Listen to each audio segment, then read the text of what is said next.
You're listening to the Back Home Network, presented by Home Field Apparel.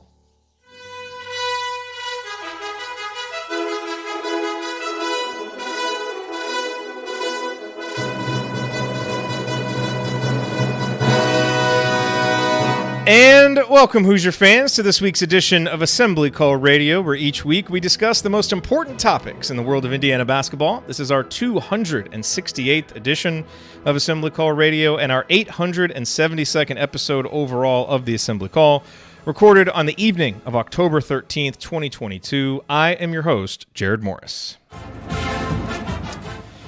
And let's begin this edition of the Assembly Call how we begin every edition of the Assembly Call, and that is with our Hoosier Proud banner moment. And Indiana is the national champion. When it comes down, Indiana will be champion.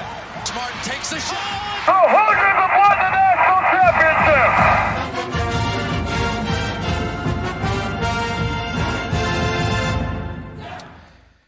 This week's banner moment continues with the theme of this offseason. Big expectations for a program that hasn't achieved much the last 6 seasons, and a coach and team that seem to be fully embracing them.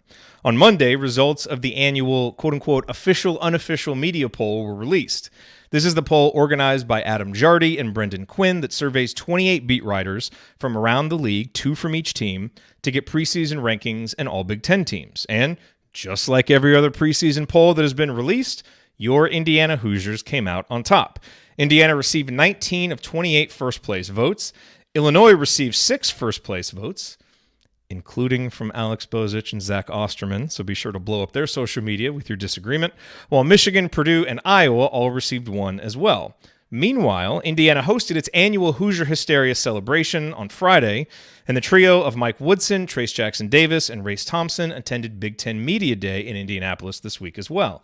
And while nothing earth-shattering was revealed for folks who have been paying attention all along, it was nice to hear all 3 continue to embrace the big expectations head-on. As Woody said on Friday when asked what's next by Courtney Cronin, he responded simply, What's next? Big Ten title, national title. A Big Ten title and a national title. What else? And look, as Woody has acknowledged, preseason rankings and talk are just that. All that matters is what happens on the court. But it's tough to succeed with big expectations if you don't believe yourself worthy of those expectations in the first place. And this IU team seems to have that collective belief as the season approaches. And why not?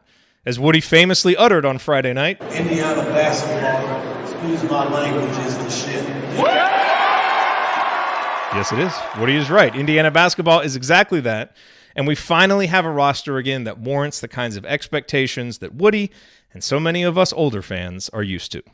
All right, now let me introduce my co-host this week. Andy is off, deep in preparation for his daughter's youth basketball league, and Ryan is off in Rome, probably interrupting someone's tour of the Coliseum to rant about how the amphitheater's ruins, even in their current state, would make for a better viewing experience than Assembly Hall. But here with me are a couple of coaches who are eager to dive into some Indiana basketball talk. Did I say a couple? I actually meant a trio of coaches who are eager to dive into some Indiana basketball talk. First, we have the founder of Delphi Bracketology and the longtime high school basketball coach in the state of Indiana. You know who it is. He remembers the days when a movie cost $1. Heaven help you if you ever decide to pop your collar. Play hard, but remember, fake hustle is a crime. He's the coach and it's Tonsoni time. Coach, it is Tonsoni time. What's on your mind? It's getting close, everyone. It's just around the corner from some actual basketball. Can't wait till the 29th to see them play in an exhibition. Just exciting. We do a lot of off-season content, and that's good. And sometimes we reach into the basket and try to pull out something to talk basketball, because talking Indiana basketball, no matter what, is good. But it's a lot better when we have something visual to see, and so I can't wait. I appreciate the expectations. I think they're warranted anytime you have a returning group that the media and the outside sources are going to look at that a little more positively than teams without that experience. It still needs to be done on the court, and that's why I'm excited about seeing the actual play instead of all the hype and all of that. It's fun. It's where Indiana needs to be on a regular basis for here to eternity, and I'm happy that it's here. But I want to see those W's start piling up and have some excellent post-game shows. And I'm really excited to have Bob on the show and Tony on the show. A lot of good coach speak going to happen here in segment 2, so looking forward to that. Absolutely. All right. Also with us, a voice that you haven't heard in a while, but he's back. Another former basketball coach in the state of Indiana, the brains behind IU Film Room, which is the premium section of our private IU basketball community that features in-depth film breakdowns of every aspect of IU basketball. It is Tony Adranya. Tony, how are you feeling with the season fast approaching? I'm excited. I'm excited to be back here on Assembly Call. It's been quite some time since I've been back here on Assembly Call Radio. So super thrilled to be here on the show and super thrilled that Indiana has some meaningful basketball to play here. I mean, I've been itching. If you follow me on Twitter, I tweeted some scrimmage stuff today I was diving into. I mean, that's about where I'm at. Desperate for any type of Indiana basketball video to comment on and cut up. That's why we love you, Tony. All right, and ladies and gentlemen, making his debut on the Assembly Call, his long-awaited debut, this is a gentleman who, if you've been in our private discussion community, if you're in other IU basketball communities, you've probably been going down a thread reading, some good stuff here, some good stuff there. Then you'll get to this one comment. And it's just filled with well-written, thoughtful basketball analysis. And it's probably this guy. He's another coach. He's coached youth basketball for 24 years in Columbus, Indiana, 19 of them at Parkside Elementary. And he has served several years coaching school-based travel teams, most recently in the Columbus Revolution program. And he's a new dad. He is Bob Moats. Bob, I'm so glad that you were finally able to get on the show with us. So glad we can make this happen. And anytime I get a chance to sit down with especially Tony and Brian and Jerod to talk basketball, I'll just tell me where I need to be and I'll be there. So what are your opening thoughts? Give me your kind of how you're feeling about the team with the season fast approaching. I'm excited. I'm anxious. It's like Christmas, like 2-3 months before Christmas, the Sears Wish Book comes out. And, for those of you who remember the Sears Wish Book, you get your pen or your Sharpie and you just circle all the toys you're going to get. And you have all these questions about what's going to be underneath the tree. And we're at that point now where the tree's up, the packages are showing up. You've been to talk to Santa too. We're at that point now where that anticipation is really building for that first real, time to see this team in exhibition play. So I can't wait. Absolutely. All right. Well, here's what we have in store this week. We'll go through a few Hoosier headlines, including obviously the exciting one that had everybody talking this week. And then we're going to have a special coach's corner, and these guys are going to dig in to some coaching questions about your Indiana Hoosiers. And in segment 3, we will answer a few questions from our community members. All of that coming this week on Assembly Call Radio. But first, let's talk about our presenting sponsor. Home field apparel, wear one for the team. That's right. This edition of Assembly Call Radio, just like all shows on the Back Home Network, presented by our friends at Home Field Apparel, where they have the largest collection of vintage IU apparel that you will find anywhere, with so many cool old vintage logos, like 2 different versions of the Bison, so many more. And what's great, we've talked a lot about the different t-shirts that they have, but have you stepped outside? It's starting to get a little bit cooler. The leaves are starting to change. And despite Galen Clavio's protestations about this time of year, I say it's a beautiful time of year, but it means you might have to bundle up a little bit, which means it's time to bust out your crew necks, time to get your hoodies. And Home Field Apparel, look, they have the t-shirts are comfortable, but the crew necks and the hoodies are just like draping yourself in luxurious, soft material. It's wonderful. The colors stay even after you wash them. The comfort stays even after you wash them. And the great thing is, with the holidays coming up, Bob's talking about Christmas. You're going to have to do some Christmas shopping. They've pretty much got something for everyone there because they have 140, 150 different schools. I think they just released Fordham this week. They're going to eventually have all of them. So no matter who you're shopping for, they're going to have something for you. And no matter what time of year you're shopping, they've got you covered with comfortable materials. It's Home Field Apparel. We love these guys. Homefieldapparel.com. homefieldapparel.com is the website. You can use our promo code HOME, HOME, to get 15% off your first order. That is promo code HOME at Homefield Apparel. Wear one for the team. Okay, gentlemen. And Bob, if you can turn your audio up. If I noticed in the chat people were saying a little bit of audio. If there's any way you can bump your audio up, that'd probably help. Let's dig into a few Hoosier headlines. The biggest headline, of course, is the news broken by John Rothstein this week when he tweeted, Indiana and Kentucky are in advanced discussions to play a multi-year series with games both on campus and at neutral sites. Multiple sources told College Hoops Today the series is not expected to begin for a couple of years. And look, we'd kind of heard, like Mike Woodson has made mention of it a couple of times, but I think everybody was a little bit surprised to see it come out, so definitively. And of course, to see those words on campus, because that has kind of been a sticking point.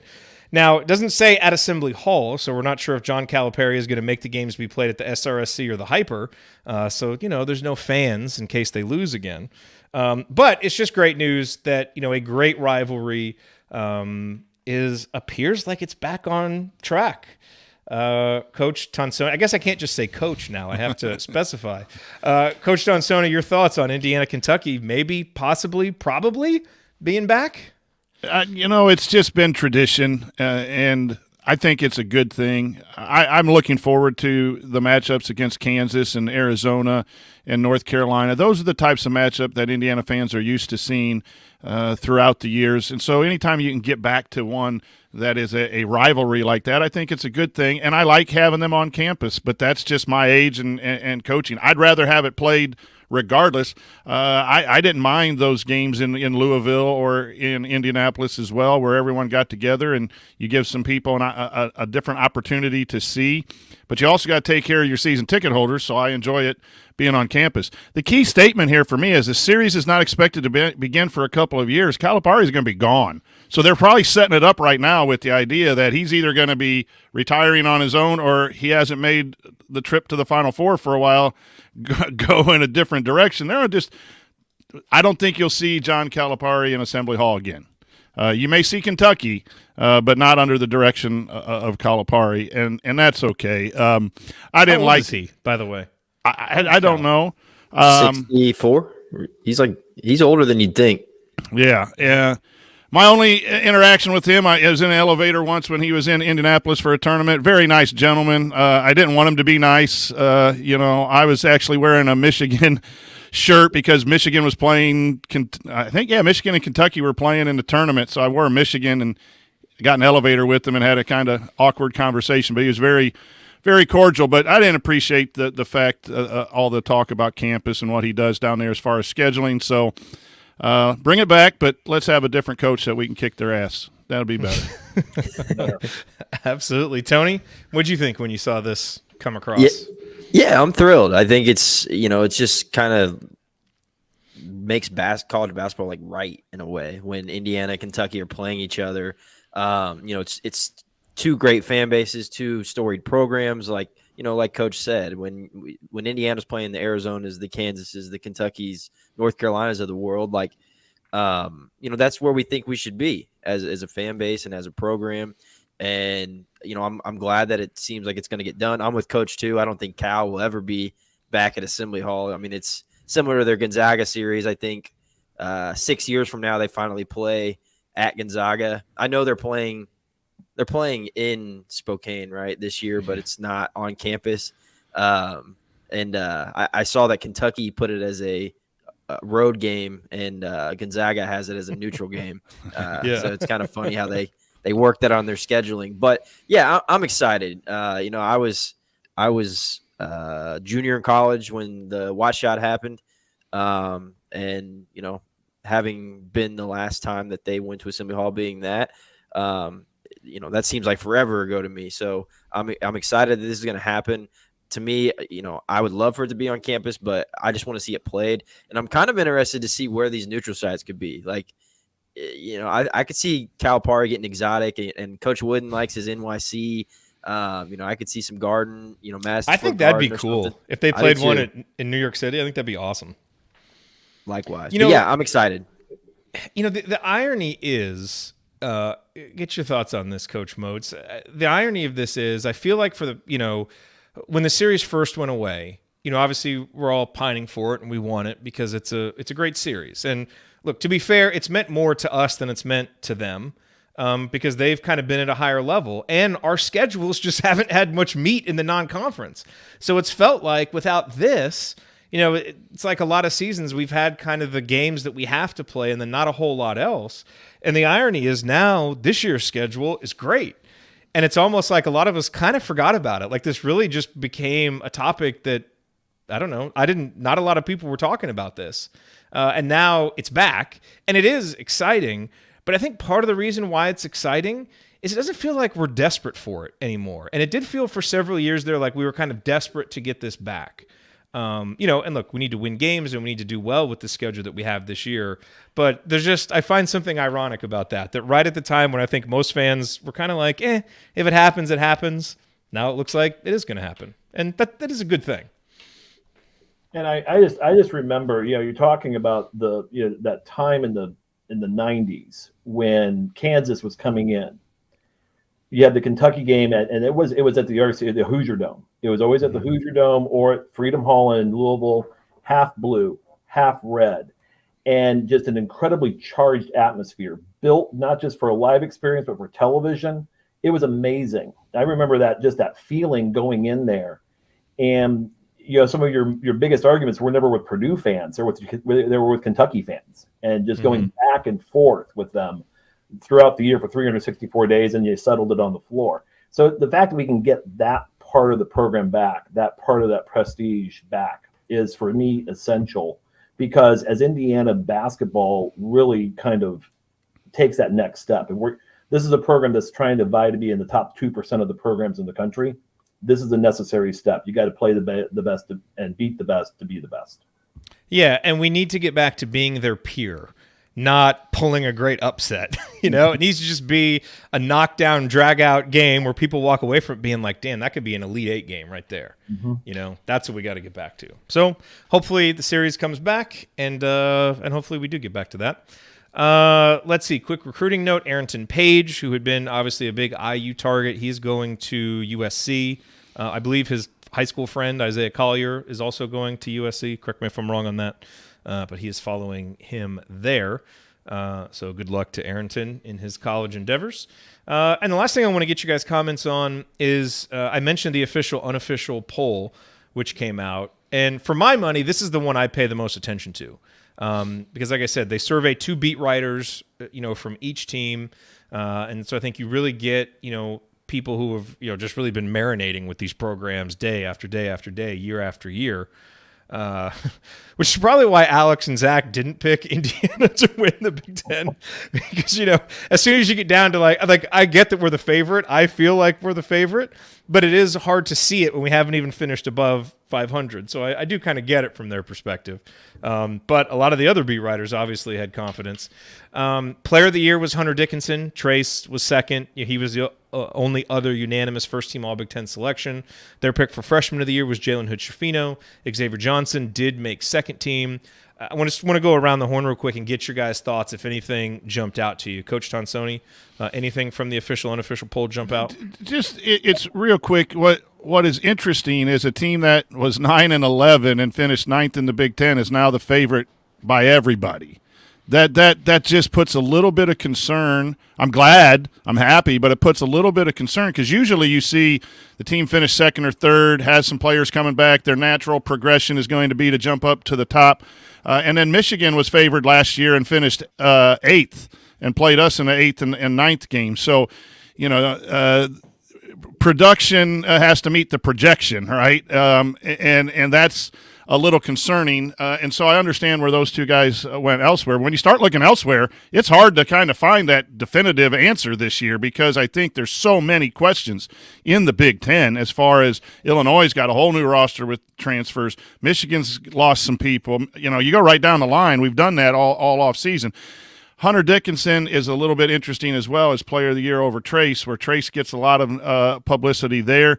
I get that. Hunter can shoot from outside. He can do some things, not as athletic. I think I'd rather have Trace and the athleticism and the defense that he brings. But Hunter Dickinson's more of the 5 of today's type of basketball player. And they've had a little bit more success. So, nothing other than that. I'm glad to see Hood Schifino and Xavier Johnson mentioned, and let's go play. Tony? You sure you don't want to go to Bob here? Bob disappeared. Yeah, I mean, I'm with Coach. Again, it's preseason expectations are nice, but, I can see why Alex and Osterman didn't pick IU. They watched IU every game in, game out last year, and not just the March run. Let's say Michigan just continues through that second half like they did the first half in the Big Ten tournament, throttles IU. IU probably, fizzles out in the NIT somewhere. Are these expectations the same? Now, that's if ifs and nuts were candies and nuts, every day would be Christmas, to stick with the theme. But it's interesting because IU had a lot of flaws last season. And some of those flaws on paper weren't really fixed. And so I'm thrilled that IU's the favorite, but I'm cautiously optimistic that, they will live up to the expectations of the Big Ten, because like you guys have mentioned, the Big Ten is a mystery. There's so much that we just don't know about each team and each program. And, I think on paper, talent-wise, Illinois makes a lot of sense to be the favorite. They got a lot of key transfers in, but can they mesh and mold and, all those things? And they lost, Big Ten Player of the Year, I believe, right? Kofi was Big Ten Player of the Year. Am I right in that? I think so.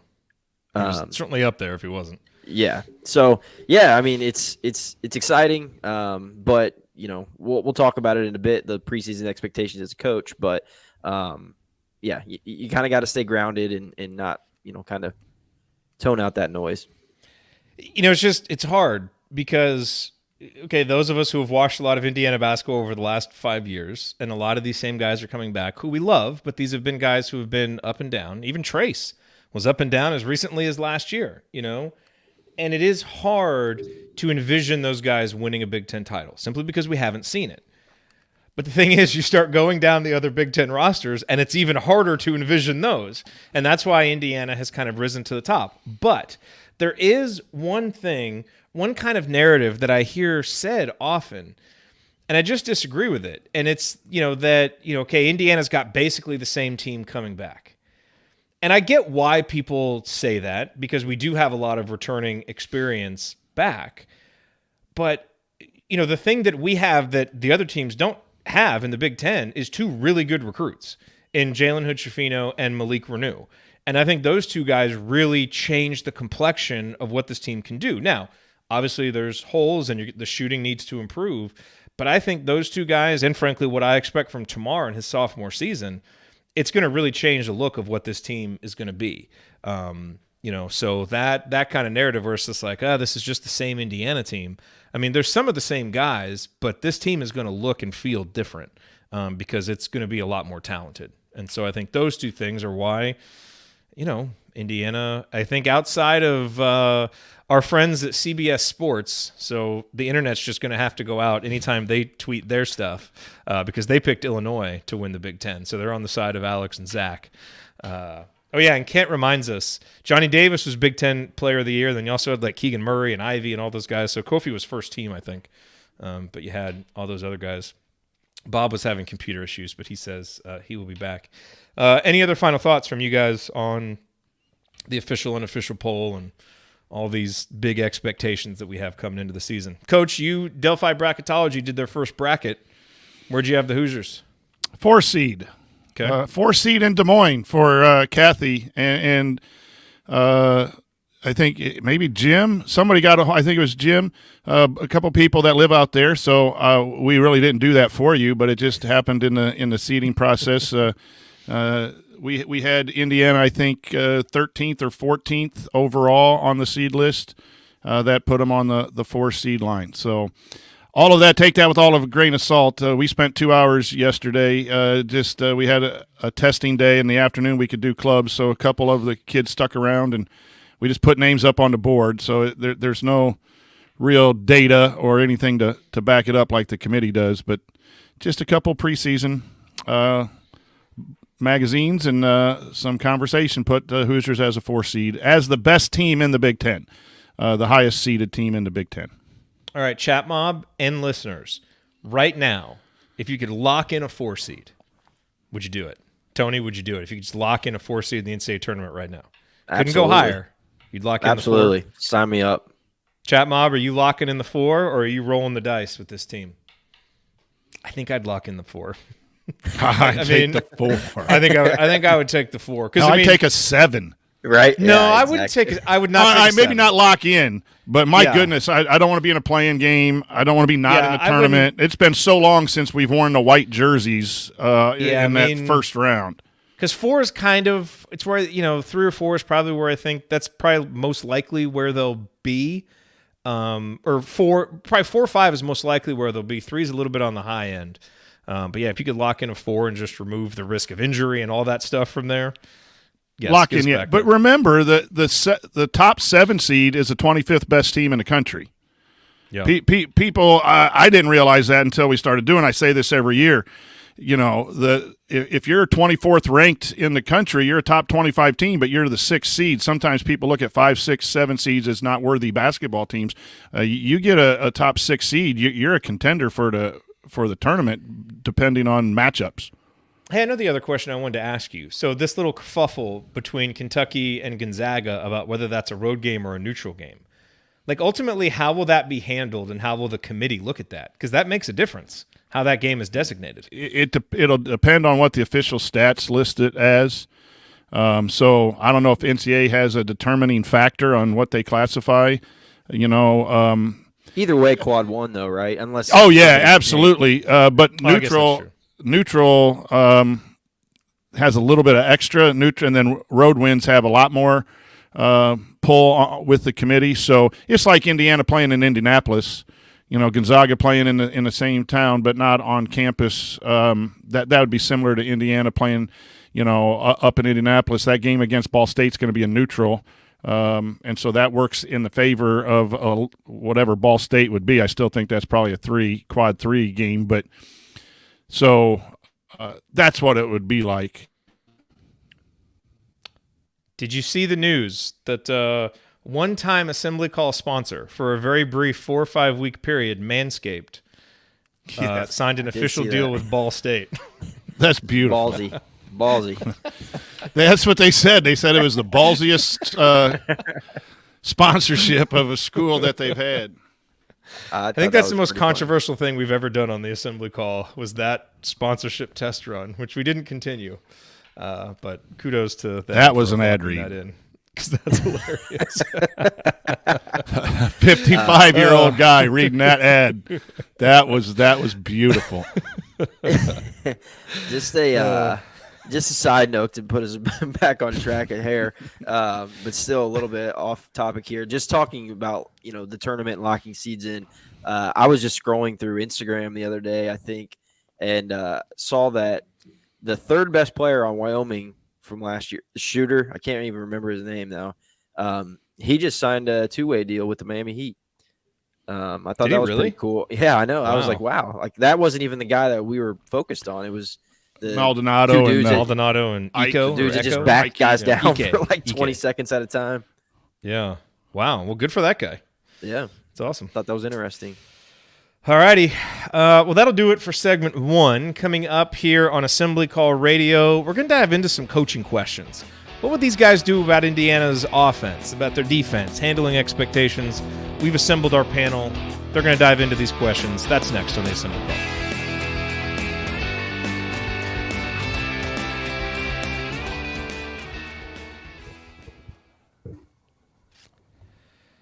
All right.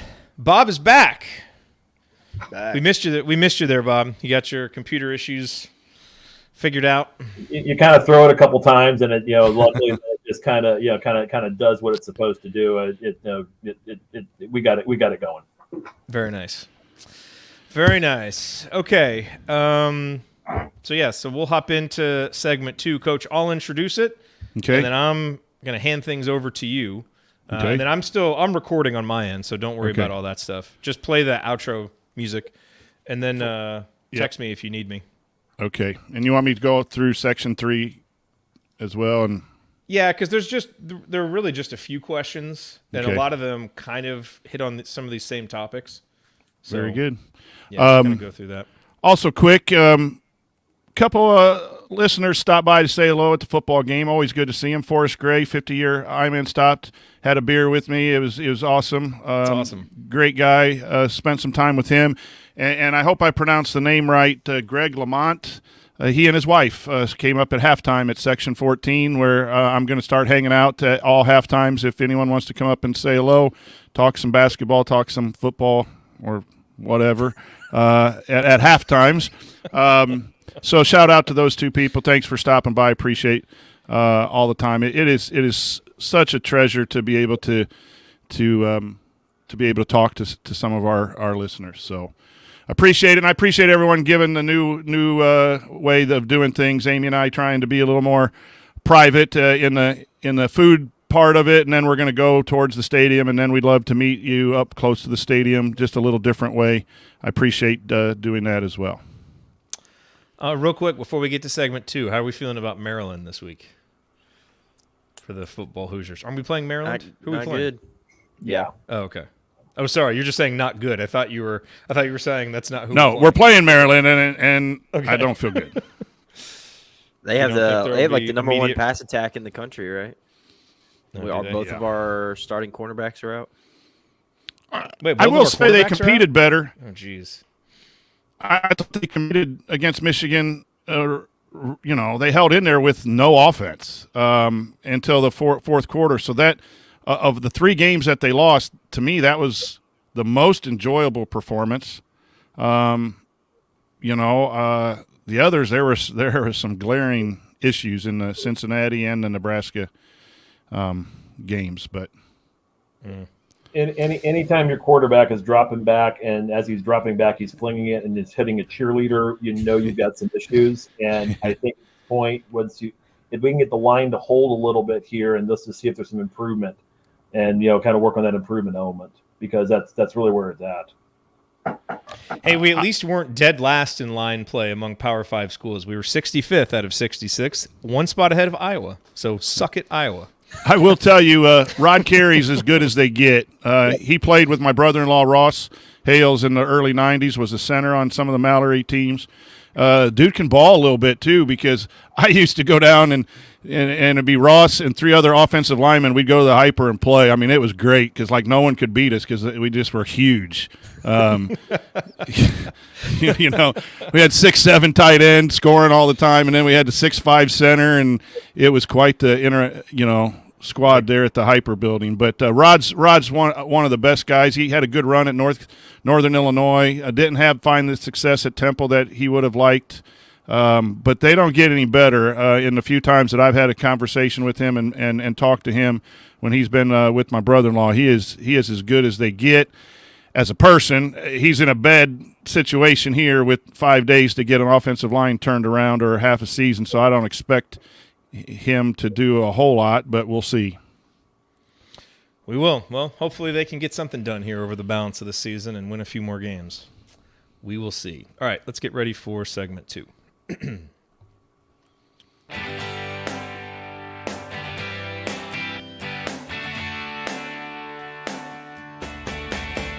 What's up, y'all? It's Devontae Green giving you the green light to watch Assembly Call after every IU game. Just don't listen to their opinions about shot selection. Remember, you miss 100% of the shots you don't take. Go Hoosiers.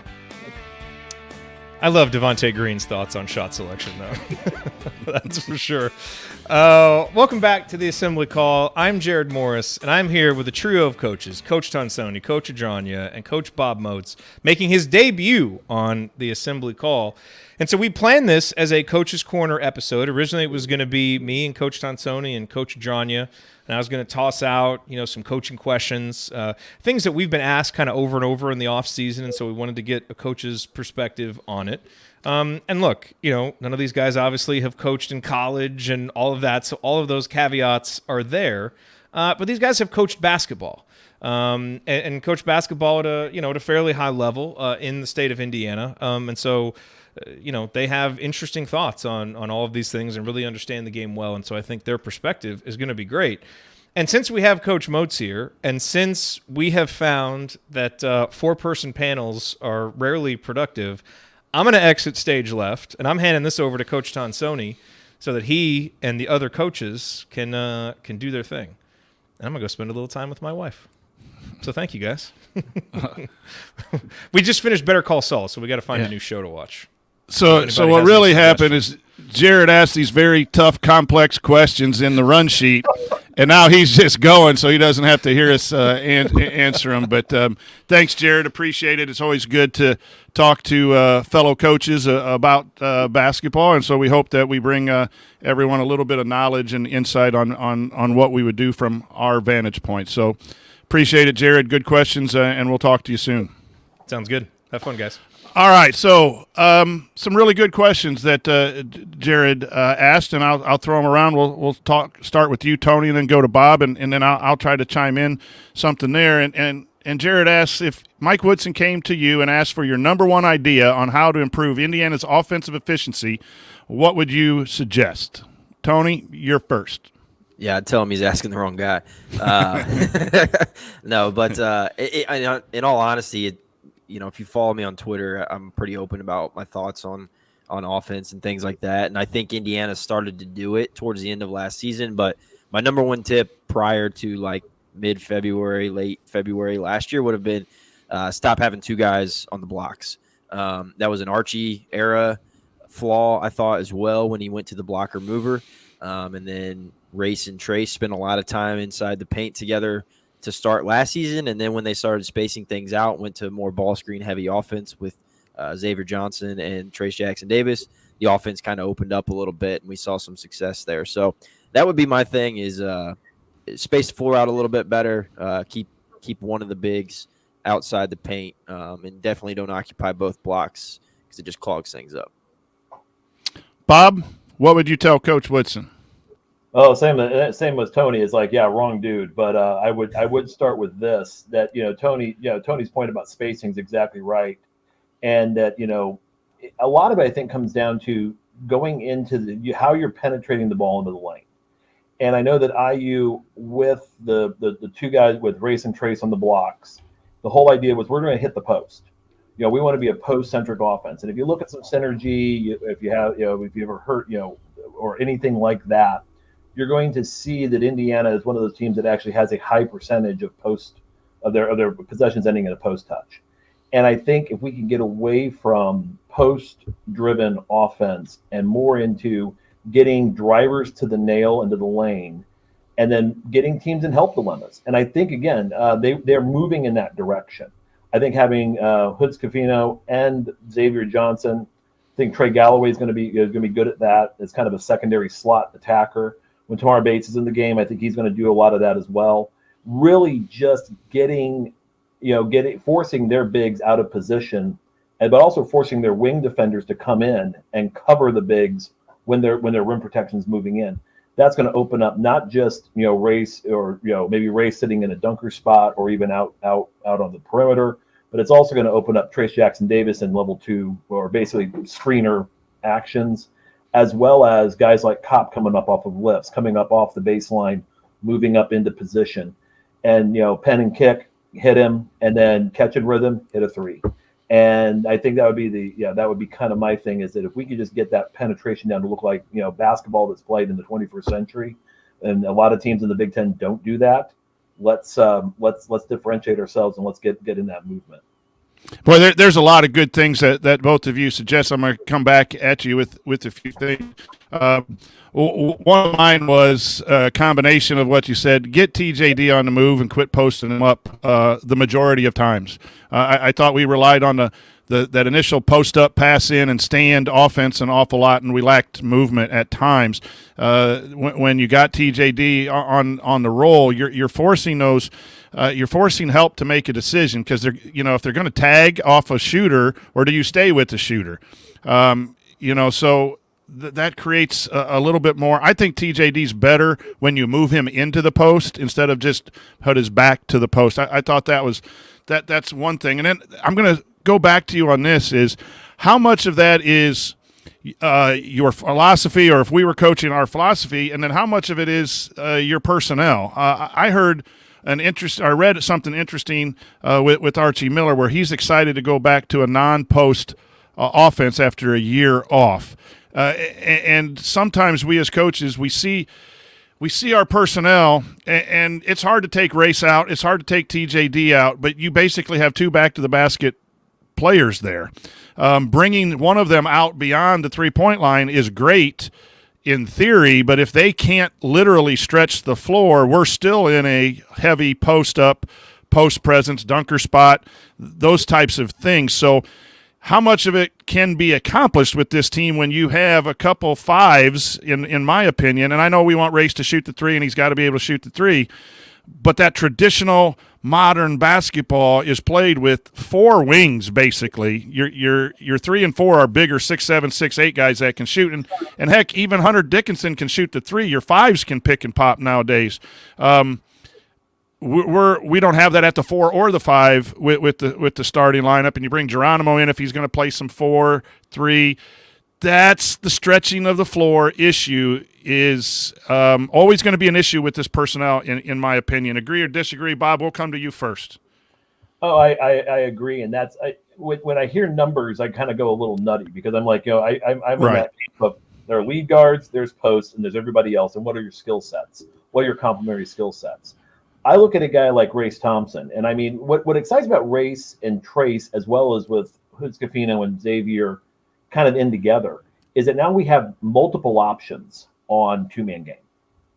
So you could actually put, set Hoodscafino and Race up in two-man game on one side of the floor, spotting up XJ, and have Cop on that strong side as well, and really just create some interesting actions. And then if TJD's in that dunker spot, okay, so here's your help dilemma.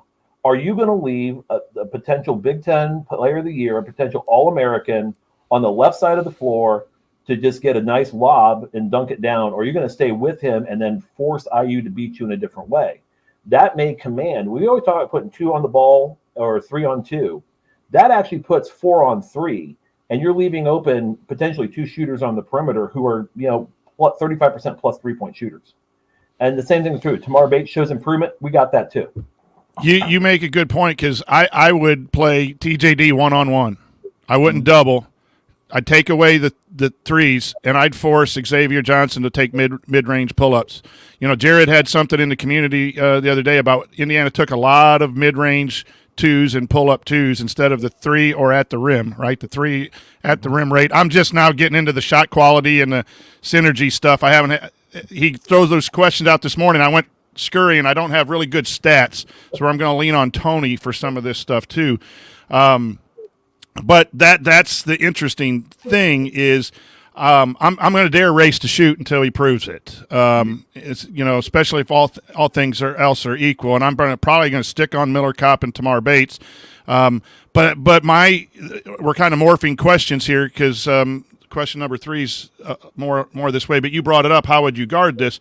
I'd be one that might say, go get 40, Trace, but we're going to try to limit everybody else. We're not going to double team and take that help away and give Kopp and those shooters, because Tony, sometime last year you said Indiana's better on the catch and shoot instead of on the step in kick out threes rather than the on the move off of screens. The analytics are there. So I'm a big screen guy and getting shooters coming off screens, but if they're not good at it, that's where analytics help, right? You learn what kind of schemes to put in. It's not just the fact that I'm a motion guy and like someone coming off flare screens and pin screens and all of those things, which we'll get to here in a little bit.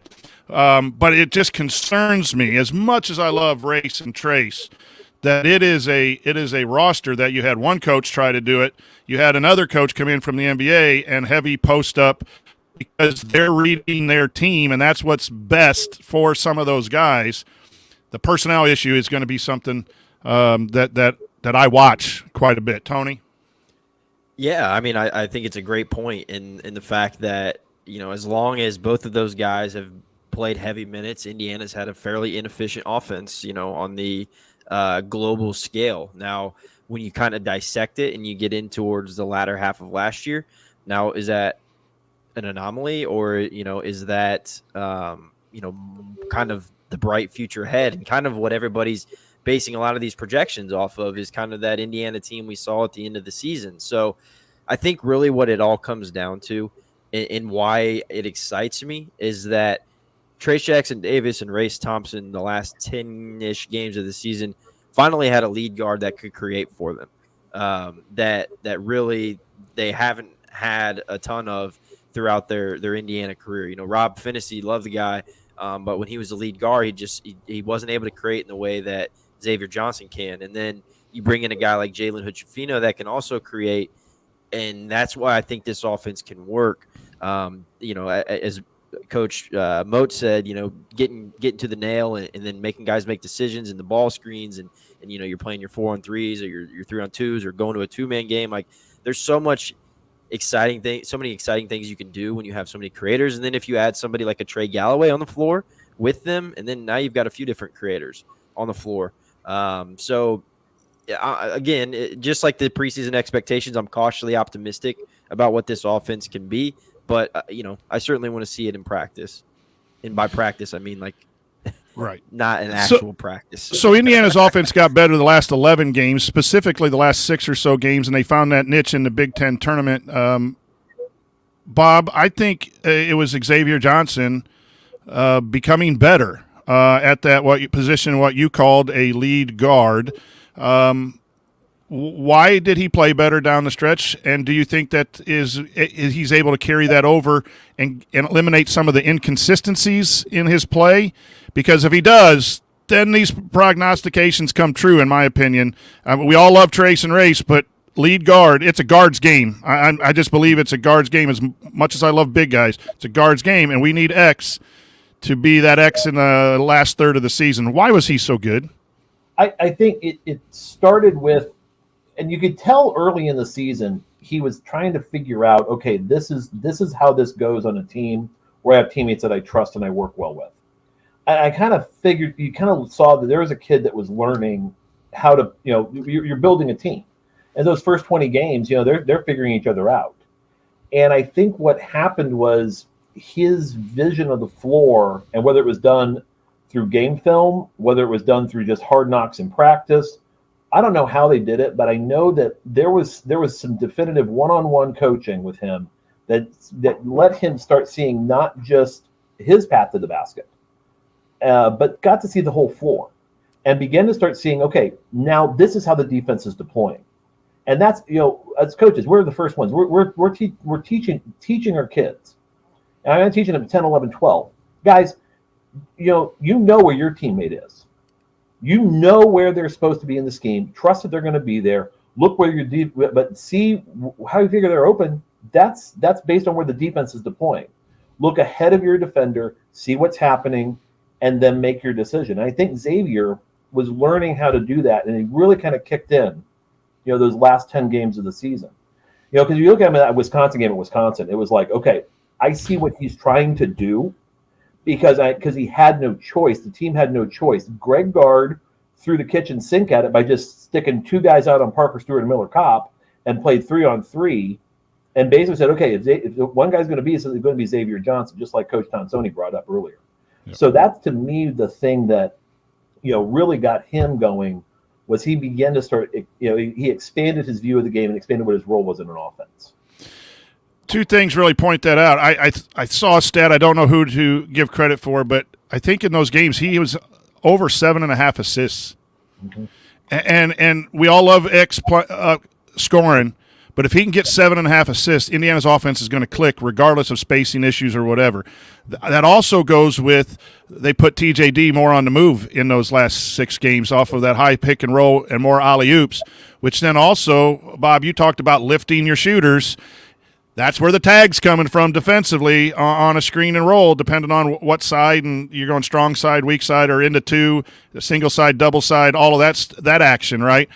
But your tags have to come off the perimeters, and then you found maybe some shooters, and I thought our shooting was a little bit better in those last 6 or 7 games when that happened. So I think all of us are on the same page. Get people moving. I also like the shooters to move, even though, like Tony's stats said, they're better just on the catch and shoot stable instead of off the move. What's the terminology, Tony, on the 2 different stats? There's on the move, and is it catch and shoot? Catch and shoot is just one of them, and then more stationary shooting, right? Yes, and then coming off screens where you're heel toe or hopping into your shot is another stat.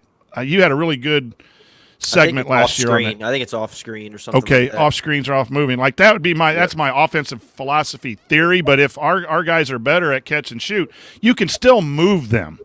And Bob, your point to making the help make multiple decisions. So if you run a shooter off of a pin screen, he may not be open for a catch and shoot off of a screen, but that defender had to go round a screen, over a screen, third man through, whatever your defensive philosophy is, then get in the stance, then find the ball, and you have a chance of him being out of position where you can then drive and kick and hit those threes for those stationary people. And here's a novel concept. Okay, you have a catch and shoot shooter like Miller Kopp. Let him throw the screen and pop. Yeah, back screen step outs. Back screen step outs, or even have him. Whatever that does, you can curl a Hood Scafino. Have him throw for your second lead, whoever your second lead is. Tony, if I asked you to have TJD involved in screening off the ball, would you do it? And if you would do it, how would you do that and then get him on the move into the post or in a pop to 15-16 where I think he can be efficient this year? I'm intrigued on seeing if he could be not just a ball screener, but an off-the-ball screener, creating havoc. And the thing, guys, I know college doesn't like to bring 2 guys together because of spacing and the driving ability, but I still think there's some need in the college game for off-ball screening. Do you think TJD would be effective, and how would you deploy him in that? Absolutely, and if you've got a ball screen happen on the other side of the floor, and you've got him pinning down away. A lot of things are happening there where, first of all, you're taking away a tagger probably if you're putting him in a down screen action with ball screen on the strong side. So you're taking away a tagger, and most likely attention's on him. Now, if he's pinning down for a great shooter, you've got an opportunity at a slip straight to the dunker spot, if the guy's coming off the opposite end of the floor. So I absolutely think there's great opportunity there for TJD to be an off-ball screener. And even if it's just from a spacing perspective or like I said, taking away a tagger on a ball screen on the opposite side of the floor, I think there's great opportunity there. And then it's got to be better than him just kind of planted on that block and just his defender right there to basically take away the rim. One of those sets that he runs a lot out of second halves is that little slice cut on the baseline, then a diagonal back screen for TJD, and they throw it in right away. Those kinds of things, when you get people running off the baseline, off that, where if you are going to post him up, run that kind of action again, because you got to move the help. So, man, we can talk hours here on offense, but I'm going to take it to another direction here. Tony, we're going to come to you first with this next question. If Mike Woodson asks for your number one idea on how to take the defense from great to elite, what would you tell him? Yeah, that's hard because I thought this was the hardest question. His philosophy on defense pretty much is fully in line with where I'm at. You're trying to funnel the ball to your rim protector. You got a great rim protector that you're going to keep down by the rim. I guess the only thing might be guarding the 3-point line a bit better. Left some guys open. Guys about a half second late, getting a little too deep. Like Jordan Geronimo, for instance, like always gets sucked in too deep to the paint and gives up a wide open 3-pointer. Like little things like that. But that very much could just be personnel driven and not philosophy driven. So in all honesty, I love the way that IU they put pressure on ball handlers. Maybe from a ball screen perspective, maybe icing a little bit more, especially in Big Ten play. Could see that as a possibility there. But in all honesty, I'm kind of grasping at straws here because my defensive philosophy aligns pretty well with how IU plays the game. I'm going to interrupt the flow because I think this is a good question from Bart. Going back to offense, why would you guard TJD if he's running away from the ball or the basket to set a screen? Wouldn't they pack in the middle? Well, you can utilize, if people don't guard a big, you can set a perimeter screen, and your offensive person there's no help there off the screen. So now you put the defender on the cutter in a real tough position. Are they going to follow, and then you give up a curl? If you go under, we're going to fade that for a wide open three. And with the athletes, if they choose to pack the lane against a screener away from the ball, you can really utilize that. You can do that in ball screen action too. Like if you're back off of TJD, you put him in a ball screen. Now your guards can come off and shoot off a guard screen. So Bart, that was a really good question. I wanted to answer that before it got lost in the chat. But Bob, coming back to you defensively, boy, it was good last year. Is the reason Indiana was competing in games, and some of the close games they lost, the defense was pretty solid. I have a hard time showing too much or finding too much at fault with Woody's defense. What suggestions would you make? I think Tony hit the nail on the head with a personnel conversation, because I think one problem IU ran into late in the season, this was the Branham kid from Ohio State. I think there was that game where he just kind of took over at the end. And I think having a Hood Scafino out there, and it's not a knock on Parker Stewart, who's a great shooter, good kid, all that. But you have now, but by upgrading, for more complete players to be able to go in there and now we're going to put 6'5" and mobile, much more mobile, on a kid like Branham, and whoever that kid like Branham's going to be this year, or whoever the Johnny Davis or whoever it's going to be this year, is going to be critical, because I think at that time it can also kind of shut that off. If we can just get a couple more stops in those situations, you turn losses into W's. And I'd also throw out just the fact that better offense sometimes creates better defense. If you're flowing on offense, your defense is going to be more on point. And I think when you get to that point where that chemistry is there, that synergy is there with the team, this team will be a lot better defensively when they as they get better offensively. I think that you're going to see more focus on that end of the floor. So that way, as Tony said, you got it, guarding the line better. Guys aren't getting there as late. They're just more in tune, more crisp. Yeah, I went searching for something today, fellas, on the defensive end. Obviously, you want every area of your program to improve each and every year. You never want to settle at any level. So there are areas. One of the areas was I thought our rim protection was great, but at times I thought TJD would hunt for some blocks. And even when you do go for blocks, that crackdown on the backside has to be better. There were times where I thought Indiana's help of the helper, because TJD is helping on a drive to clean up as a shot blocker, then TJD might have to leave a person, if you can visualize this without a whiteboard here, but the help from the guards cracking down in a rebounding sense or a deflection, so there's no post-to-post pass if they don't get their shot blocked or whatever there. I thought at times – and I'm searching here. I don't think it's a big issue, but you do want to make sure that every aspect is there. And then I'd like to ask Coach Woodson, what's his ideal percentage of turnovers per possession for his opponents. I looked at the ranking numbers real quickly, and we weren't ranked really high. And sometimes that's a philosophy thing too, that you're in better position, you want lower field goal percentage, and you're not so worried about that defensively. But, when I was searching for – it's always the pick and roll is always going to be – Tony, you talked about icing the ball screen, because the game is so drive-driven. I think two areas that you constantly have to look at in college basketball, more so maybe than the levels that we coached at, is how are you going to stop a drive? The ball handlers are getting so good. Can you guard your yard? Can you get that ball stopped? And how are you going to guard ball screens? And there's we have 9 or 10 different ways in our program to to do ball screens, and it's always a discussion every year. Are we going to settle on one or two? Are we going to be specific scouting report? And then how good are we going to be if we put something in for a week or two? The ball screen is here to stay, and it is tough because you got the point guard, you got the roll man, you got the lifts on the wings. So those would be my thoughts. And an additional follow-up, Tony, on this too is I think the last two coaches were really defensive-minded first, and played players who got to the collegiate level defensively. And I think sometimes that hindered offensive production too. You would love to have a guy who would be a lockdown defender and a great guard or post player or whatever. But a lot of coaches get, I think, one-sided in their vision, and they're either going to play the guys who are going to score 20 and try to teach them how to play defense, or give me defenders and I'll try to teach them how to play offense.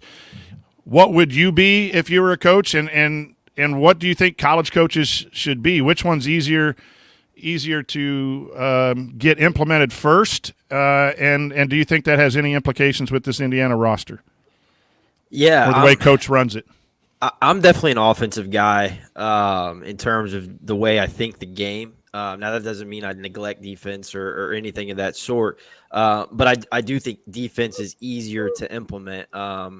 Your philosophy there, and we kind of saw it with Mike Woodson this past season. He even said, like, first thing I'm doing is defense, and he's kind of shifted his focus this season and said, like, we're looking more at offense now that we've got our defense established. So, in terms of how I look at the game, I'm always kind of thinking offense first.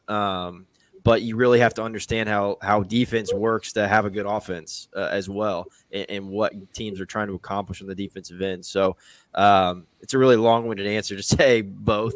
But that's kind of where I'm at. Bob, we've had heavy post players, and we've had some really good defensive players that struggled offensively. Rob Finney comes to mind. Great young man, really a lockdown defender, needed him defensively, but he struggled offensively. Do you think sometimes coaches get too strong on playing one side of the basketball? And what would you do if you were running a college program? Are you implying that coaches can be a little stubborn? No, I'm not implying it. I'm just going to flat out, and I guess I didn't come out and say it, but yeah, I think we can be very stubborn. We can be. It comes with the territory, but yeah, I think it.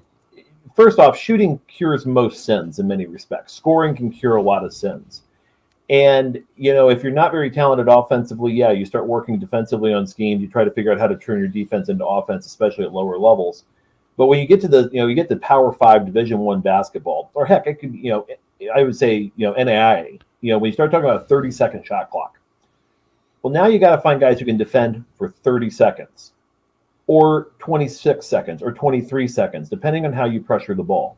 So I look at a guy. All right, you're looking at a guy, let's say, like Rob Finney. There's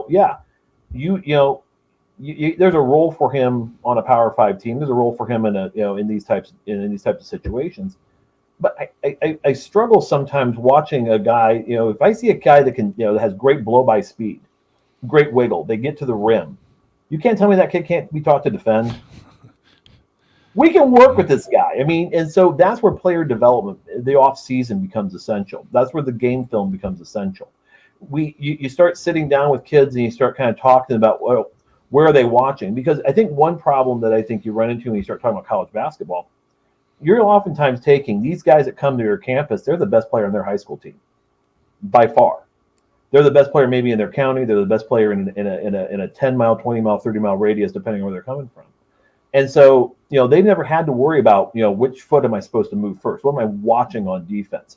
Yeah, they'll get that in travel ball. They'll get that on the shoe circuit. They'll get that, but even then, it's not as constant as it is when you're talking about playing a Big Ten schedule night in, night out. So I think a lot of it comes down to if you can get a guy that can score the ball and you build a culture where it's okay, where you start kind of moving them along, kind of like what they're doing with Tamar Bates, by the way. Move them along so they can create a better basketball player that by the time, great thing about freshmen, they become sophomores become juniors.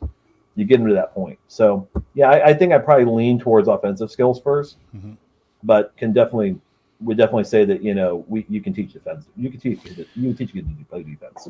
And I'm slightly the other way. We were asked when Woodson came in, what would you do first? And I said I spent a lot of time on defense because I think defense is harder for kids to get to, especially going from high school to college. Because if I have a 5-star, 4-star player, I'm not having him guard anybody in high school because I don't want him to get in foul trouble. He's going to be taking chances to go out and get dunks, right? And you see that an awful lot. I'm joking. I would probably coach that kid up a little bit different too, but a lot of times that's what happens, right? That player's just getting 30, 40 a night and doesn't have to guard anyone. I think offensive concepts are more confusing at college to understand the quickness. You're playing, 5 guys that you haven't played before other than AAU. So I think offense is more complex, and there's more to teach on offense. But I think defense for me would be the emphasis. But I've said this. I think I've said it on the show that if I got back into as a high school coach, I would really work defense and then give a lot of freedom to the kids. You get a stop, go do what you want. Within, I don't want you shooting, volleyball line threes when you have an attack at the rim, but so much basketball, too many times coaches put their thumbs on people, and it restricts the offensive ability, the flow to shoot and all of that. But I would really say I love transition offense. I think good defense, I would sell it. You play good defense, you get a rebound, get a steal, then you go and show me what you got, and then we'll back you off in key situations.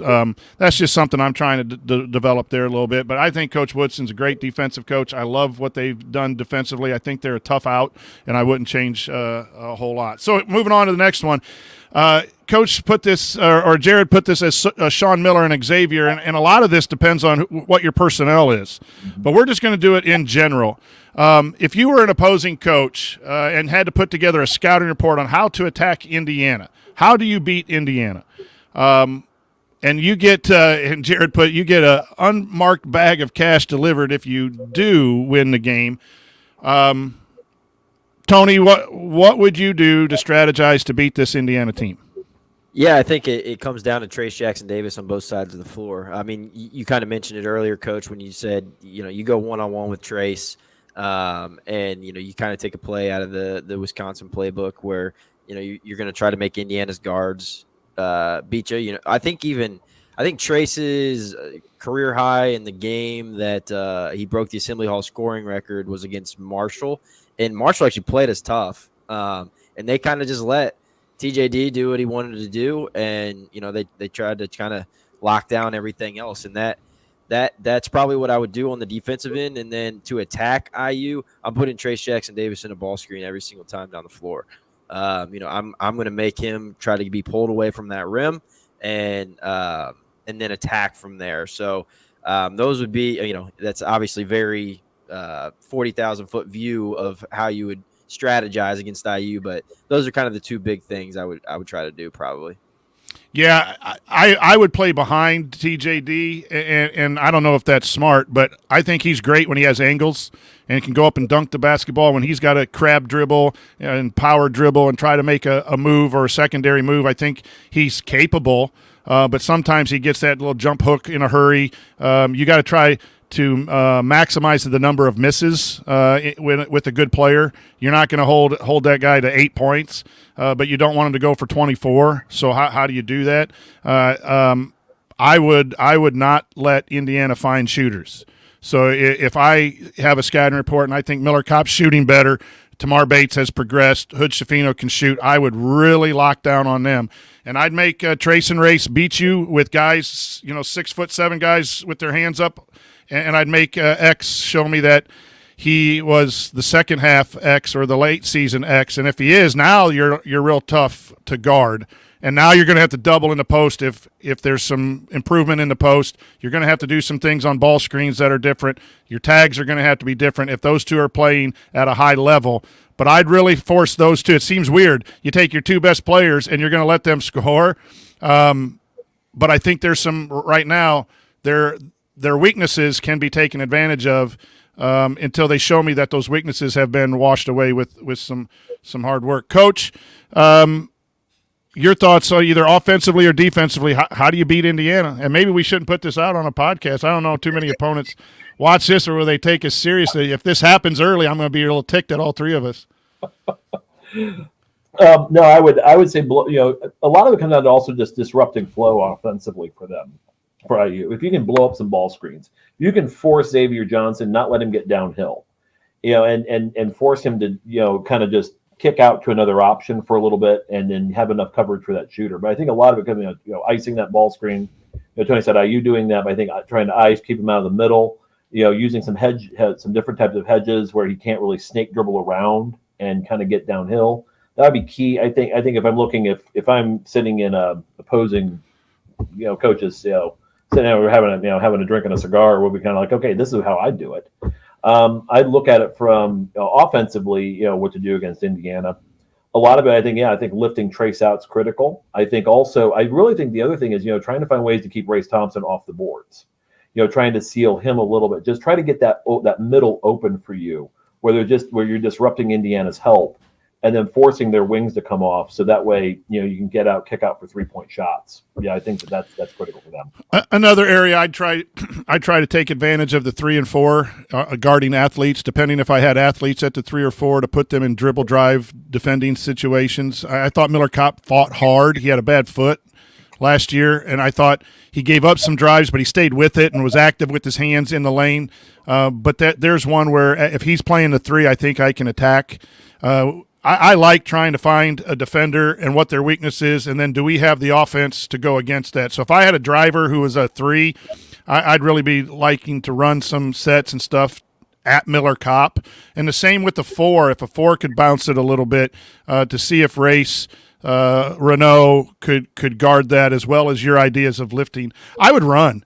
I'd try to run and tire this team out and try to, get as many possessions as possible if my team was capable of doing that.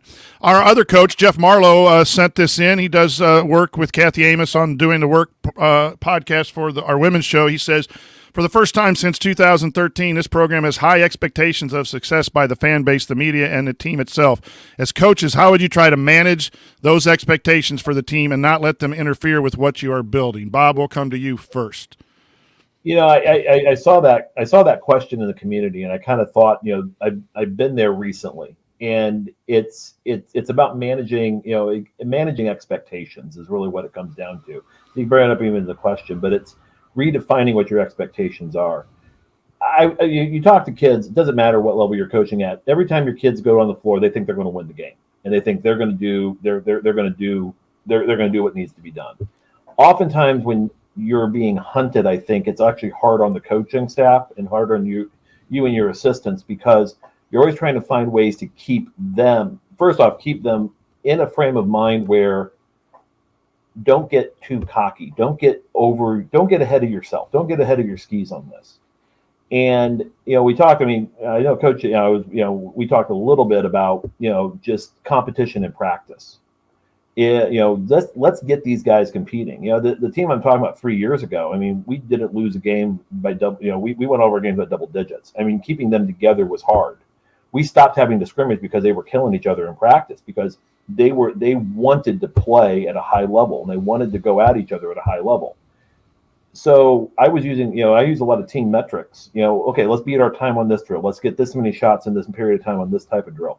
And they wouldn't respond to that. What they responded to, though, was if I put black jerseys on one group and gold jerseys on there, those are our school colors, by the way, black and gold. So I found myself, putting, okay, let's try to run the drill this way, and let's run the team metric drill, and let's see which team beats the other team. And by the time they did that, we found a way to collectively build the score, and it's like, yeah, you guys are killing whatever team metric goals we had going into the season. We're showing constant improvement when we pitted you guys against each other. And so a lot of that's just, your personnel, your kids. And that's where culture kicks everything at this point in time. Talent's one thing, but you got to have the culture in place. And that starts, our motto that year was next year starts now. And that was after we lost our tournament game in 2018 or 2019 of winter. We were back in open gyms that next week. And then we're in open gyms in the fall. We go through tryouts, and then we're clicking. And we had some additional players that moved into the district, and really just kind of gelled that group together. But we had to have the right culture in place to be able to be like, okay, where our expectations isn't just, okay, you beat this team by 20 points. It's more like, have we markedly improved over the course of the season and showing that marked improvement to those kids? Tony, how do you manage the high expectations that everyone's putting on this year's Hoosier basketball team? Yeah, I think you don't talk about it too much. You don't want to keep beating it. Like, look, guys, you're not as good as they're saying you are, because you want your team to be confident, not cocky. There's a difference, and them thinking they're good isn't necessarily a bad thing. Now, when that trickles into how they're practicing, or if they're not actually working hard to improve, that's when you blow the whistle and you get in their ass a little bit, and you remind them that you're not as good as you think you are. But you pick your spots. You don't just continually hound or talk about the expectations in a good or bad way. I think you let things play out, and you're constantly working to improve. And like Bob said, you're making sure your practices are competitive, and that's okay. I mean, I think as much outside noise as you can keep out of your program is a good thing, and that doesn't just start with preseason. Preseason expectations might be the best thing that they've got going for them from the outside, because as soon as they lose a game, you check that IUBB hashtag and it gets ugly. So, it's one of those things where, when I've had teams that have high expectations, it's something that I didn't really address too often. And every once in a while I'd pick a spot where I'd kind of remind them, hey, we're not as good as we think we are. We got to compete. Yeah, I'll add the word to what you said, process. If you as a coach have set the process in your program of getting better in years where you don't have high expectations, and the process then is the same, and that's another way for saying culture, I think, Bob, that we're going to work to get better on years we're not expected to win, and we're going to work to get better on years where we're not changing what we do because we're expected to be the Big Ten champions, right? We always have expectations of winning and being the best in the conference, and our goals are to win tournaments. I mean, that shouldn't change, and neither should your process. What happens is when the hype infiltrates that culture, infiltrates those practices, that's Tony's talking about, reminding them you're not so good.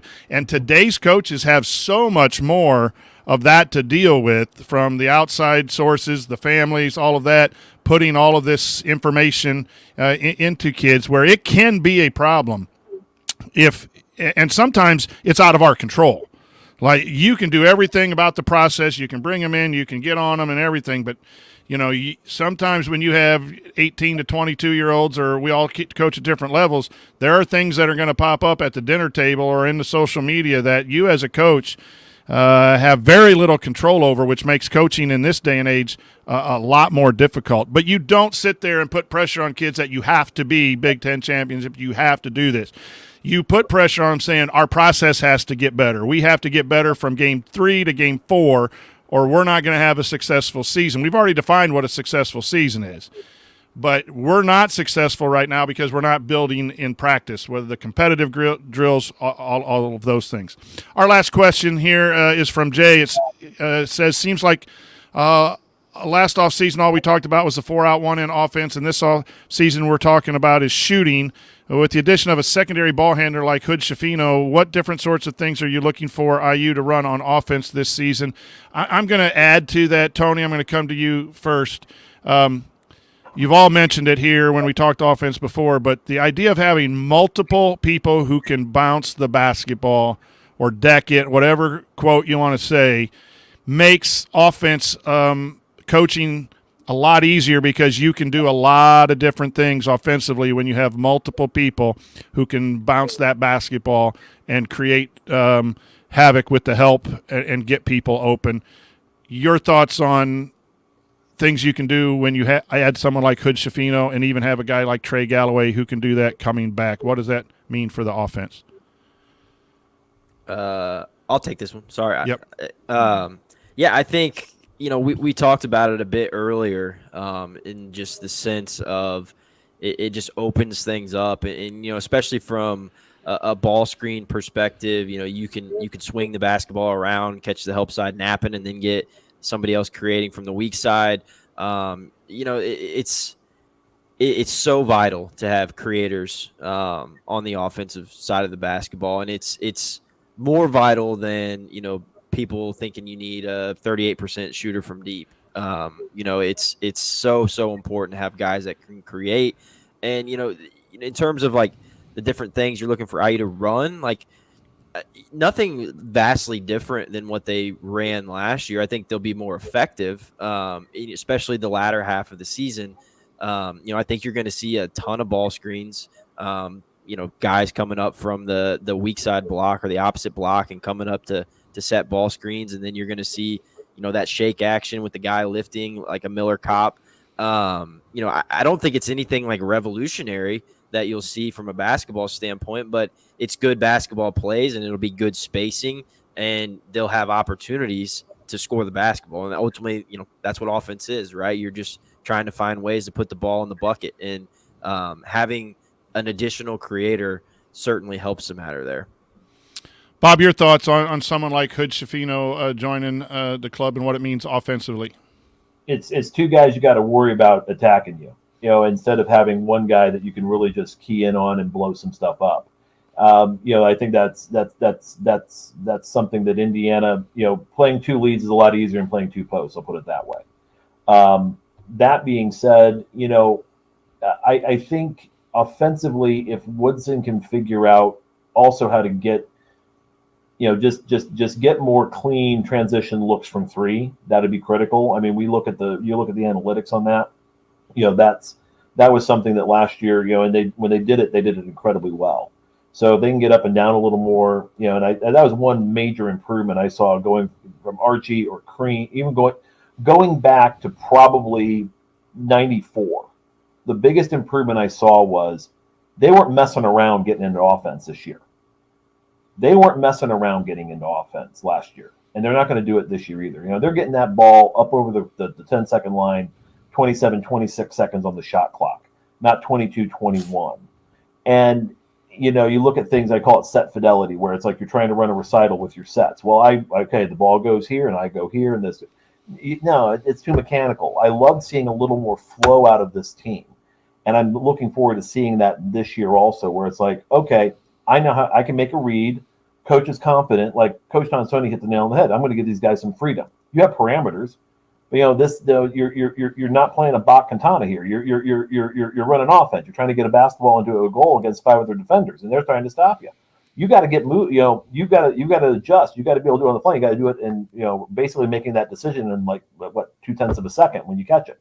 So let's get that movement going. Let's get that flow going, and let's keep that flow moving, because I love the philosophy that I think Woodson was bringing in, where it's like, I'll let you screw up, but we just have to have the right mindset coming into this. And I think we're going to see more of that this year, where you're going to have more of that flow, more of that feel.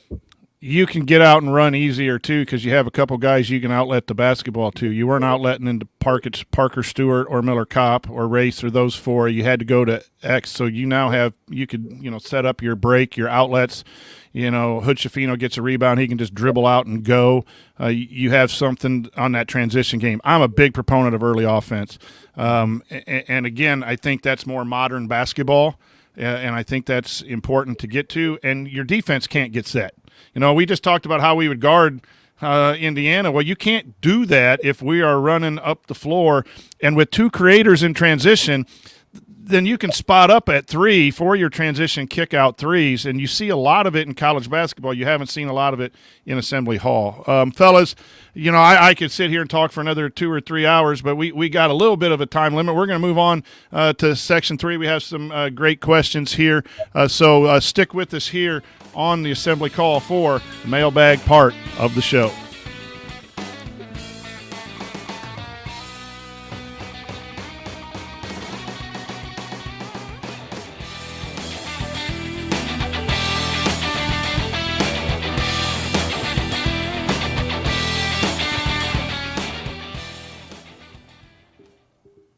All right, man, that's good. I don't want that to stop. We can just keep going.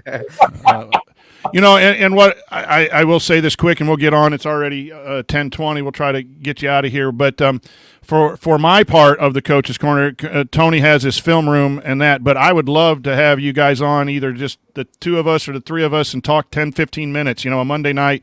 Let's pick something like icing the ball screen. What do we like about it? What do we don't like about it? I think it'd be good for our community members. Maybe we see something in a game, that first game against Morehead State, and then the next week, if I'm doing a Coach's Corner, we can Zoom, and I just like to do 10 or 15 minute segments there. I'd really like that. So let's hit these questions, and then we'll be done. But that was really good stuff.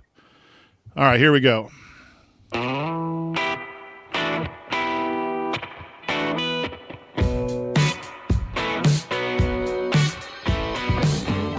Hey, it's Romeo Langford. What's the only thing better than hitting a game winner to beat Wisconsin? Celebrate it with friends afterwards. Join Jerod, Andy, Ryan, and Coach on assembly call after every IU basketball game. Go Hoosiers. Welcome back to Assembly Call Radio. I'm the coach, Brian Tonsoni. I'm the second host of the show. Jerod is off spending some time with his wife after putting us into a long segment of basketball X's and O's. So we wish both of them well. But it's now time for our mailbag. All questions were submitted via our private IU basketball discussion community, which you can learn more about and also join us at assemblycall.com/community. Tony has a film room in there. I do a Coach's Corner. We have excellent community members and good discussions, polls, all kinds of things. Give that some consideration. So it's now time for... It's not that good, but it's not that bad. It's Jay's mediocre question. So for time, we're just going to go around and pick, each person's going to pick one until we get to 5 on this question. It says, give me your all-upside IU lineup that you'd love to see in an ideal world this season. In other words, if every player on the roster hit your highest realistic expectations for them this season, what 5 guys would you love to see on the floor together? Bob, you get the first pick. Tamar Bates. Tamar Bates is on the floor as someone, if he reaches it, I'm telling you, if he reaches what we believe he can be, look out, Indiana. Tony, you get the second pick. This is easy. TJD. TJD is on the floor with Tamar Bates. I'm going to go Hood Shafino. There's a still question. Anytime you're a freshman coming in, even though you played at Mount Verde, I think his body type is perfect. You're hearing all kinds of great things from NBA scouts. If he reaches his maximum, potential and that production meets the projection, I want him on the floor. Bob, you got the 4th spot. Trey Galloway. All right, you and Coach Marlowe should get together and talk. Explain real quick. I mean, if we get that guy gets his shooting percentage at 3 over 30%. This is and I think one of the best kept secrets in Indiana basketball a 3 years ago was Trey Galloway. I think every coach was salivating within a 300-mile radius of Culver, trying to get in to talk to that kid. And I think they want to. I think if he gets his shot down, he becomes the player everybody knows he is. And Tony, you get to fill out the roster. Yeah, just to piggyback on Bob, I tweeted this and I got killed by some people, but Trey's form did look different at Hoosier Hysteria. He had a lot more lift and a lot more arc on his shot, and it was intriguing. Now I got killed because it's warm-ups and blah blah blah blah, but but it did look different. And if he has some lift on his shot, his mechanics aren't bad. He had good rotation. Like, I'm excited about what that can be. But for the sake of time, I got to go with XJ to round out that top 5. So we go small. Right? We go XJ, Hood Shafino, Tamar Bates, Trey Galloway, and our post player TJD. If they reach their potential, we want them out on the floor. I think there's a hidden message there, and we can ask.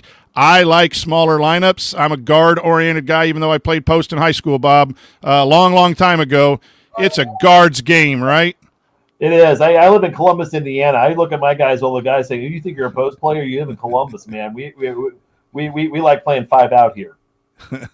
All right, Phil asks, if TJD and Hood Schifino move on to the NBA next year, what impact does that have on the upcoming season and recruiting for next season? Tony, your thoughts? We're obviously losing TJD. There's a lot of talk about Hood Schifino being one and done. Where do you think Indiana is currently with the recruits in the next season, and does that affect the recruiting philosophy? Yeah, absolutely. I mean, I think on the global scale, the best thing that could happen to IU is Jalen Hood-Schifino is one and done. That's a great tool to have in your tool bag on the recruiting trail, especially when you're trying to recruit high caliber kids. But you're losing two high caliber players in TJD and JHS, so that does is I don't think he goes by JHS. I don't know why I just said that. It's because his initials are on there on the run sheet. You're right. Yeah, I think that, you're going to have to hit the portal a little bit harder than you did this past season, especially only having 23 kids committed currently. But what you got to remember is the last 2 seasons, Mike Woodson has pulled a rabbit out of his hat a little bit in terms of picking up a 5-star that decommits with a coaching change. Happens every season, so you keep your eyes peeled for that, and then on the portal. But yeah, I mean if that happens, your 2023 Hoosiers look a little bit different and probably a step back from this season. But time will tell. Bob, your thoughts on future rosters? Future roster. I mean, I think the one thing, and this is why Paige kind of hurt me a little bit, because this team needs someone as a rim protector to replace Trace Jackson Davis. I mean, that's going to be the big kind of want or need that this team's going to have at this point. And that's again going to where this team we think is going to be, to where we want it to be, which is that top 2% of programs in the country, and keeping it there. I think losing Hood Schifino, I think Tony's right. From 40,000 feet, that's a great thing for the program, because kids go, okay, what do I want to do? I want to get to the league. I want to play basketball for a living on the biggest stage. So if you can get that, he gets to the league, that's huge as a one and done. I think that they could, again, I think it's going to be easier to find a portal guard or wing than it is to be finding a rim protector. I think that they, I think they're going to find, they can find somebody to come in and do kind of what Xavier Johnson did, and a lot of it's maintaining. And I'm excited about Gabe Cupps. I'm excited about Ja'Kai Newton. I'm excited these 2 guys can come in and really kind of, hopefully, within a year or 2, make an impact across the board for the program. Yeah, that's what I was going to mention. I'm a big fan of those 2 guards. I know freshman point guards sometimes putting the ball in their hands. It's nice to have Hood Schifino here with X to learn from him and not have the reins. But sometimes you gotta do that.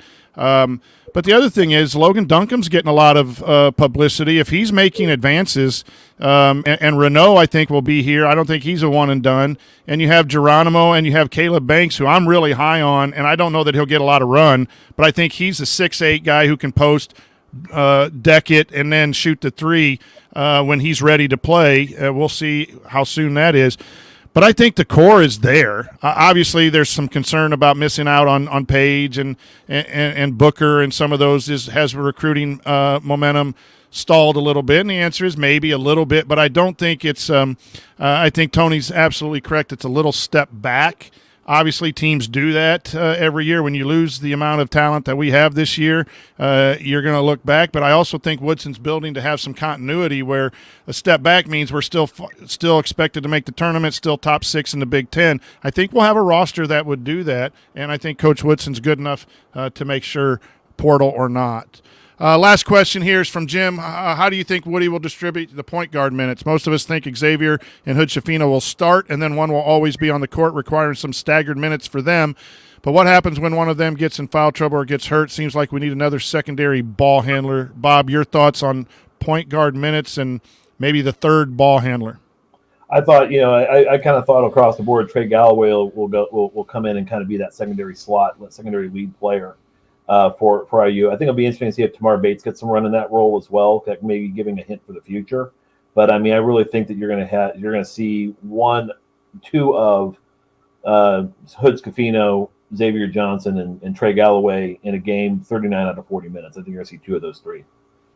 Tony, point guard minutes. Yeah, I totally agree with Bob. So I'll just kind of go a little bit just of a different mindset. I don't actually believe this, but I could, if, Tamar Bates could possibly become somebody that could become a secondary ball handler. It looked like he'd put on some muscle and some weight at Hoosier Hysteria. But, I mean, at the end of the day, I think it's definitely XJ and Jalen Hood-Schifino, and then you'll see Trey Galloway come in there and be a secondary guy. But, yeah, one of those three always on the floor.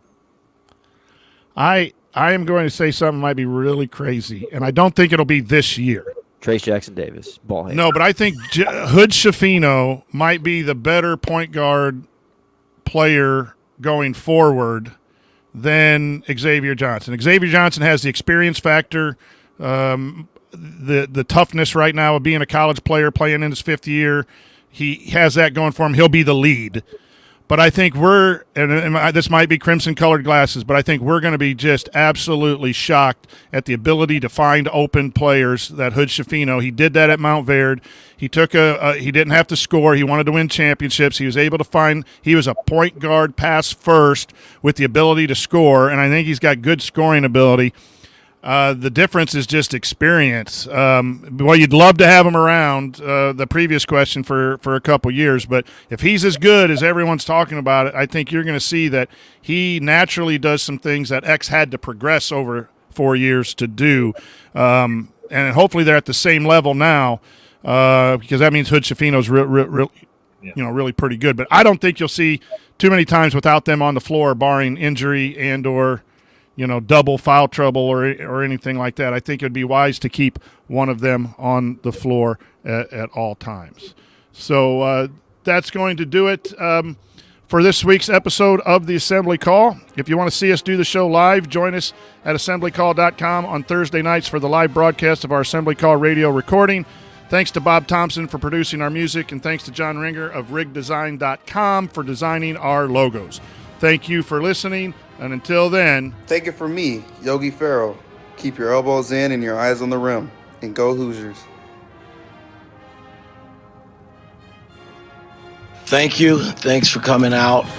Hey, the show's over. Here I come, Coach Tonsoni. That never gets old for an old guy.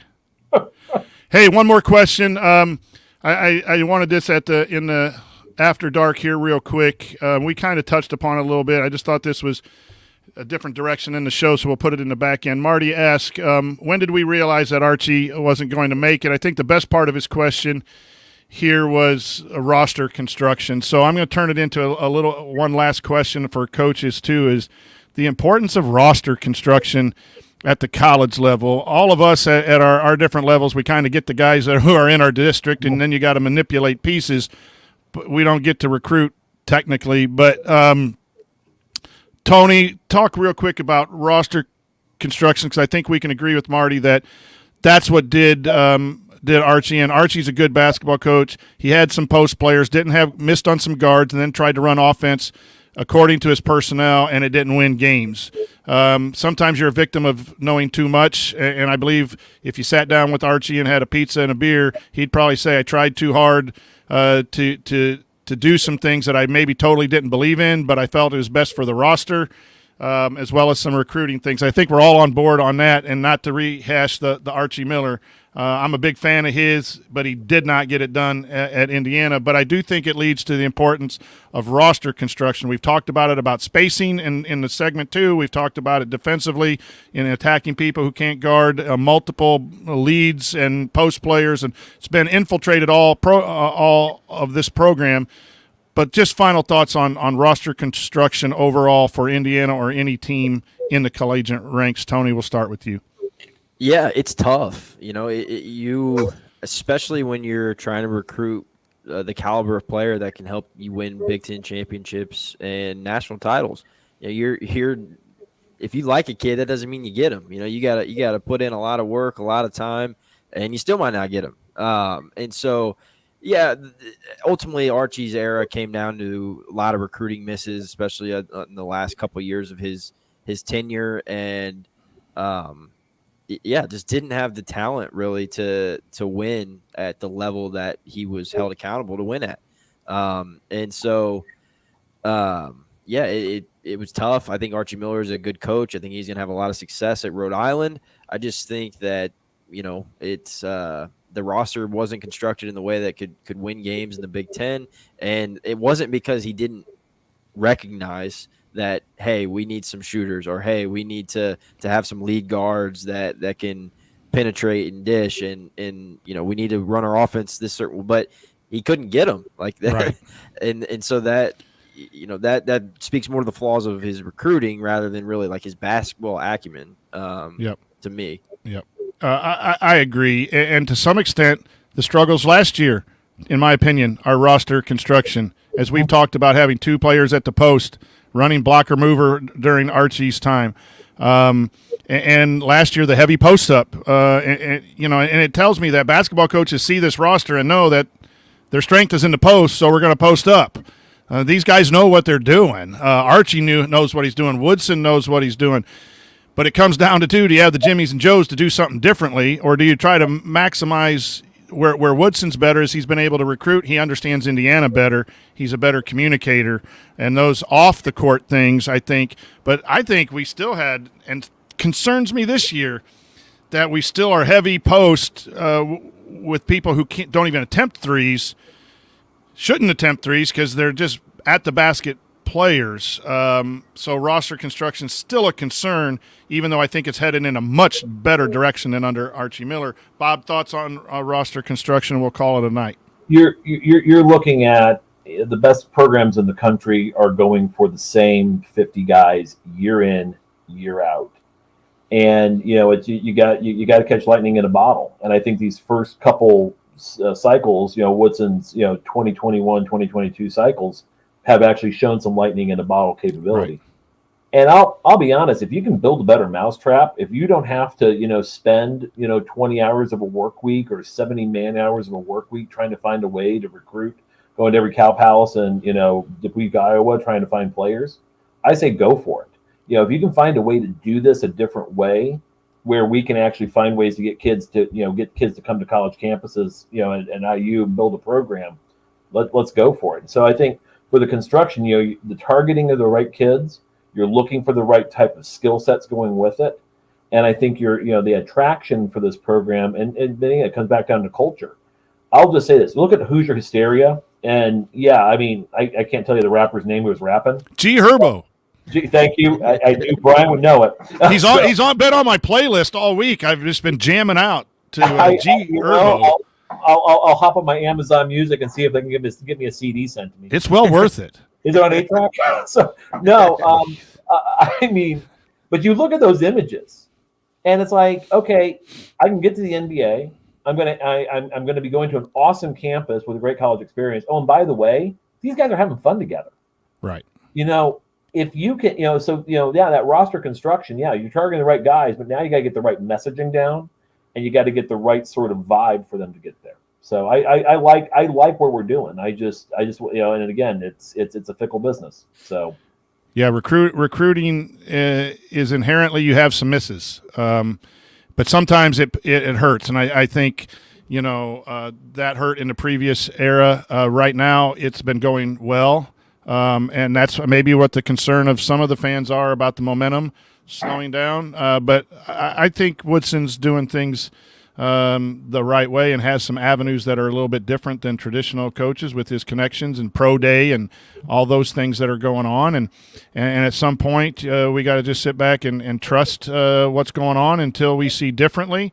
And then we can comment on that differently. Well, fellas, I tell you what, this has been a fantastic night.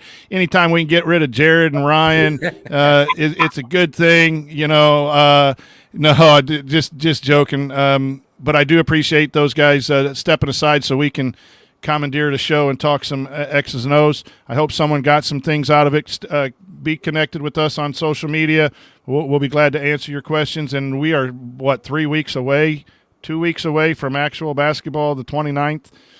So it is getting closer. We wish all the luck to the women's program as well. Excited about watching them play.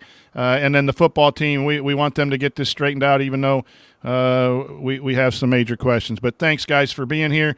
Enjoy the weekend, and we'll be in touch. It's always a pleasure. Thanks, everyone. Thank Good night, you. everybody. Thanks for being with us. Thank you.